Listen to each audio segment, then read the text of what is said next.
Okay, here we are, Matthew Russell Lee, Inner City Press, here at the Southern District of New York Courthouse. Today, Thursday, April 23rd, 2026. Now, we've been covering the Harvey Weinstein trial since it began. This third one. It's down to a single, only Jessica Mann. She'll be testifying Monday, that's my understanding. But there's a dispute about another witness who seems to have changed her testimony from the Harvey Weinstein's trial 6 years ago. Mark Agnifilo made a big point at the end of yesterday saying that there should be an adverse inference. She lied. He said it outright. The prosecutor said they've been trying to get her to come, but they can't go. They'll give her one more chance. So we'll see. We'll probably get into some of that today. But yesterday we cover habeas. And again, we try to do it.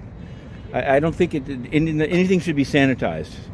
There was a man who was stateless and he was released. And we live tweeted that. Judge Reardon, finding that this gentleman from Uzbekistan, but he left before it was Uzbekistan.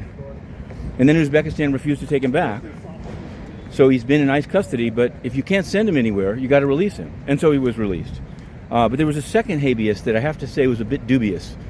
He was a guy stopped by ICE, and so he filed a habeas. His lawyer's based on Walker Street. This pretty much is the timeline.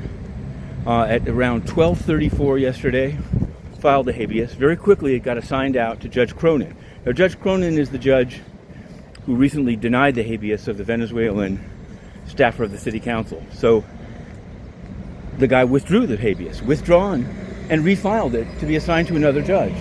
Where I come from, that's called judge shopping. I don't know. Maybe there's some other explanation, but we wrote it up.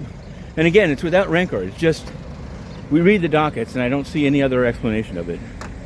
And I don't really know whether it's the next judge that gets it may not know that there's a first one, and Judge Cronin may not know because he just sees it withdrawn, has a less of a docket. Anyway, so there's that. On the crypto front, let's go financial. Sam Bankman-Fried, have you heard of him? He's both appealing and asking for a new trial. You can do that. Rule 33.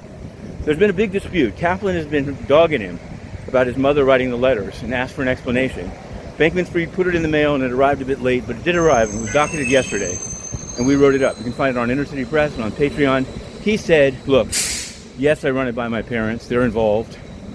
And in any event, since I don't think you, Judge Kaplan, can be fair, I'm withdrawing my motion. So it's pretty extreme. He's asked for a reassignment of his case. His case is over. But I guess reassignment for purposes of the Rule 33 motion. I don't know if he's going to get that. And I don't know what the basis are. There seems to be a lot of filings that have not gone into the docket, but he's mailing away. So there's that. There was also Judge Rakoff largely dismissed and partially referred this case against Coinbase for its role in the Terra Luna collapse. Did Coinbase injure people by the way they suspended it? I won't get into it except to say that because there's a lot of mail on this one. Judge Rakoff dismissed the securities claims and referred all other claims to arbitration. So the case is dead. Some are mad at Judge Rakoff. Some people are saying it should be appealed. But there it is. Now, yesterday we went up to UN World. This also explains the haircut. Well, sort of. I won't get it. We went up to UN World and asked a question of the outgoing head of UN Security, Gilles Michaud.